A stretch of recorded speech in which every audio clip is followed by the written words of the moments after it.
Hello everyone, let us continue with chapter number 9. Today we will do question number 9 and 10. So let us start it. Now question number 9 is there. From the given diagram in which ABCD is a parallelogram, ABL is a line segment and E is the midpoint of BC. Prove that. ये 3 condition हमें prove करनी है. पहले ABCD parallelogram given है तो given में क्या लिखेंगे? Given is ABCD is parallelogram. Fine. और साथ में ABL इज लाइन सेगमेंट, वो तो सिंपल है. E is the mid point of BC. E अगर मिड पॉइंट है इसका क्या मीनिंग हुआ कि BE is equals to EC. ये भी हमें गिवन है. फाइन. इसके बिना हमें कुछ भी गिवन नहीं है. सो इसके फर्स्ट पार्ट को प्रूव करने के लिए लिखते हैं. तो फर्स्ट पार्ट के लिए क्या करेंगे? In triangle DCE and triangle LBE कोई भी 3 थिंग्स हमें सिमिलैरिटी दिखा देंगे, देन वो कॉन्ग्रुएंसी आ जाएगी. ठीक है, इक्वालिटी दिखाएंगे तो DCE है कौन सा? That is DCE. That means ये हमारा पूरा पोर्शन हो गया यहाँ पे DCE. सिमिलरली LBE, ये LBE, दैट मीन्स ये लोअर वाला ट्रायंगल हो गया. तो इन दोनों में हमने कॉन्ग्रुएंसी दिखानी है. कॉन्ग्रुएंसी के लिए एक चीज तो आपको इसे देखते ही समझ आ जानी चाहिए कि ये वाला एंगल और ये वाला एंगल ये क्या होंगे? इक्वल होंगे, because they are vertically opposite angle, जो आपने पहले से पढ़ा होगा. ठीक है. एक चीज और यहाँ पे आप नोटिस कर सकते हो, लाइक अगर हम यहाँ पे थोड़ा हाईलाइट कर दें इस तरह से, ये DC और ये CB और ये BL, ये कैसा है बन रहा है? कौन सी शेप बन रही है? Z की शेप में जो भी यहाँ पे एंगल्स होते हैं वो क्या होते हैं? इक्वल होते हैं. इसे क्या बोलते हैं? इसे बोलते हैं अल्टरनेट एंगल्स. यहाँ पे Z आपको दिख रहे हैं और अल्टरनेट एंगल्स भी आपको दिख रहे हैं. आई होप हमें सारा कुछ मिल गया है कॉन्ग्रुएंसी शो करने के लिए. सो let us right it now. पहले लिखेंगे एंगल DCE. ये हो गया DCE, ये वाला एंगल. ये किसके इक्वल होगा? LBE के. That is equals to angle LBE. Reason मैंने आपको भी बता ही दिया है, because they are alternate angle. या फिर आप इसे ऐसे याद रखते हो कि Z में बने हुए एंगल जो होते हैं उसे हम अल्टरनेट एंगल बोलते हैं. और यहाँ पे आप लिख भी सकते हो कि ये जो DC है वो पैरेलल है AB के, बिकॉज ABCD क्या था? एक पैरेललोग्राम है, तो अपोजिट साइड जो होती हैं वो पैरेलल होती हैं. अब नेक्स्ट चीज मैंने आपको क्या बताइए? ये वाला एंगल बताया था. ठीक है, तो उसे लिख लेते हैं. Now angle DEC that is equals to angle BEL. अब इसका रीजन क्या लिखेंगे? ये हमारे पास कौन सी एंगल है? ये हमारे पास है vertically opposite angle. Vertically opposite angle. Fine. मैंने आपको पहले ही बता दिया सोल्व करने से पहले कि हमने क्या क्या चीजें यहाँ पे लिखनी है. अब एक चीज और चाहिए, वो हमें क्वेश्चन की स्टेटमेंट में गिवन था कि ये दोनों साइड्स क्या है? Equal. That means CE is equals to EB. That is already given to us. अब 3 थिंग्स हमारे पास आ गई. हमने जस्ट क्राइटेरिया देखना है कि कौन सा होगा. देखो ये एंगल है और इंक्लूडेड वाली साइड है. दैट मीन्स हमारा कौन सा क्राइटेरिया अप्लाई होगा? यहाँ पे आएगा by angle side angle criteria. This triangle DCE will be congruent to triangle LBE. तो ये तो हो गया हमारा फर्स्ट पार्ट. अब सेकंड पार्ट के लिए हमें क्या दिखाना है? AB is equals to BL. ये जो AB है उसे BL के इक्वल दिखाना है. अब देखो AB BL के इक्वल कैसे आ सकता है? हमने कॉन्ग्रुएंसी की है. अभी कॉन्ग्रुएंसी से हम CPCT लगा सकते हैं. ठीक है, CPCT से हम AB को इंक्लूड नहीं कर सकते. हम यहाँ CPCT से ये BL को किसके इक्वल शो कर सकते हैं? BL को DC के इक्वल शो कर सकते हैं. ठीक है, तो यहाँ पे हम लिख सकते हैं कि this DC that will be equals to BL by what? By CPCT congruent part of congruent corresponding part of congruent triangle. तो ये DC is equals to BL तो आ रहा है. ठीक है, बट ये जो DC है ये AB के इक्वल भी होता है. तो यहाँ पे लिखेंगे बट ये जो DC है that is equals to AB. Because इसका रीजन क्या आएगा? Because ABCD is a parallelogram. ठीक है, ये एक पैरेललोग्राम है. That means DC is equals to AB भी आएगा. अगर DC AB के इक्वल है, DC LB के इक्वल है, तो हम क्या लिख सकते हैं, विच इम्प्लाइज ये जो दोनों साइड्स होंगी वो भी इक्वल होंगी, BL that will be equals to AB। तो हमारा सेकेंड पार्ट भी ऐसे ही प्रूव हो गया by using the first part. हम यहाँ कह सकते हैं कि BL is equals to AB भी हमारे पास आ गया। अब रह गया एक लास्ट थर्ड पार्ट। अब थर्ड पार्ट के लिए देखते हैं क्या करते हैं। थर्ड पार्ट में हमें AL is equals to 2DC दिखाना है। ये हमारे पास AL ये पूरी लाइन है, इसे दिखाना है that is 2 time of DC।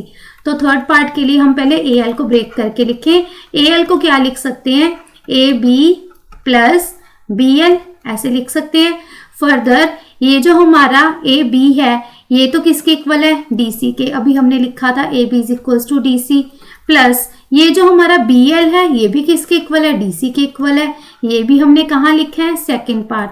Because of second part में हम ये दोनों चीजें लिख के आए हैं। You can see here AB is equals to DC, BL is equals to DC।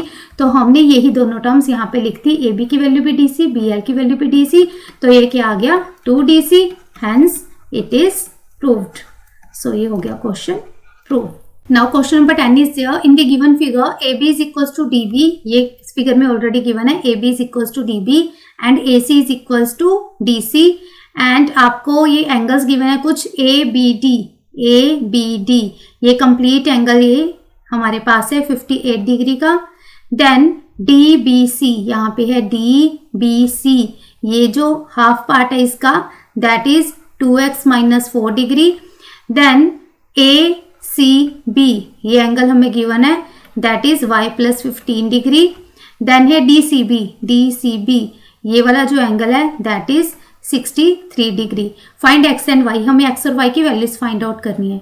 तो इसके लिए क्या कर सकते हैं, आपको दो ट्रायंगल नजर आ रहे हैं, अगर आप इसमें कॉन्ग्रुएंसी दिखा दें उसके बाद हम एंगल्स को भी सेम ले सकते हैं ना बाय CPCT।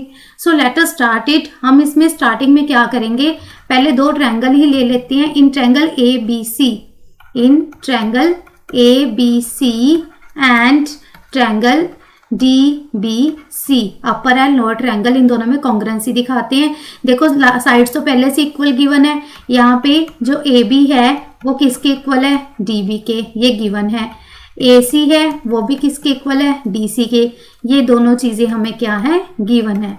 इसके अलावा ये जो BC है ये तो दोनों में कॉमन ही आ रही है, तो BC is equals to BC लिख देंगे, दैट इज कॉमन साइड। अब तीनों साइड्स ही आ रही हैं तो कौन सा क्राइटेरिया लगेगा, by side and side criteria, या फिर आप बाय SSS भी लिख सकते हो। This triangle ABC that will be congruent to triangle DBC, ये हो जाएगा। कॉन्ग्रुएंसी तो हमारे पास आ गई। अब हम CPCT से कोई एंगल्स को इक्वल करते हैं, ठीक है। तो कौन से एंगल को करें, पहले इन दोनों को इक्वल कर दें बिकॉज ये कोरस्पॉन्डिंग एंगल्स ही हैं। तो हम लिखेंगे यहाँ पे angle ACB that will be equals to angle DCB because of, यहाँ पे रीजन क्या आ जाएगा, CPCT by corresponding part of congruent triangle.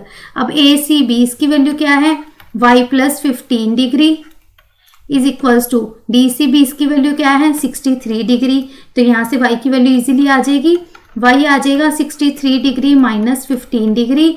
इनको जब कैलकुलेट किया हमारे पास आ गया y is equals to 48 degree. तो एक तो हमारे पास वैल्यू आ गई, y की वैल्यू हमारे पास आ चुकी है।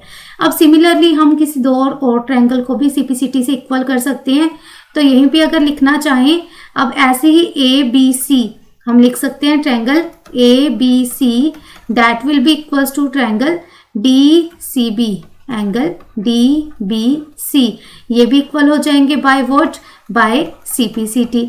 तो ये भी इक्वल हो गए। बट इसमें से हमें एक की भी वैल्यू नहीं पता, इसकी x में पता है, इसकी पता ही नहीं है।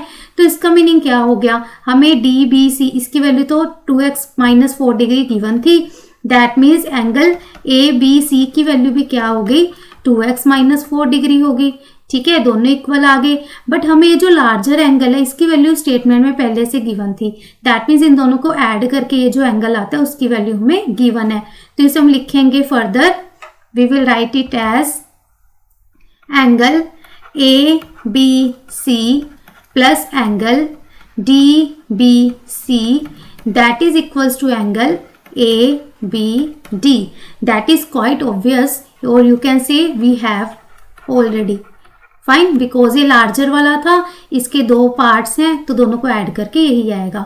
अब ए बी सी और डी बी सी इन दोनों की वैल्यू तो सेम है। डी बी सी की वैल्यू क्या थी 2x माइनस 4, तो यहाँ पे दोनों साइड पे ये लिखा जाएगा 2x minus 4 degree plus 2x minus 4 degree is equals to A B D, ये हमें वैल्यू स्टेटमेंट में गिवन है, दैट इज 58 डिग्री। अब इसे सोल्व करिए, आ जाएगा 4x 2x 2x 4x 4 and 4 that will be 8 degree is equals to 58 degree. Then 4x is equals to a to z जाके add हो जाएगा, 58 डिग्री प्लस 8 डिग्री हो जाएगा। दैट मीन्स 4x की वैल्यू हमारे पास हो जाएगी 66 डिग्री और x की वैल्यू हो जाएगी 66 डिग्री डिवाइड बाय 4। अगर आप इसे सोल्व करोगे आ जाएगा 16.5 डिग्री, तो हमारे पास x की वैल्यू क्या आ गई 16.5 degree. So that will be our answer. Answer में आप लिख सकते हो value of x is 16.5 degree and value of y is 48 degree. I hope it is clear to you. If you like this, then please like, share and subscribe to my channel for more videos. Thank you.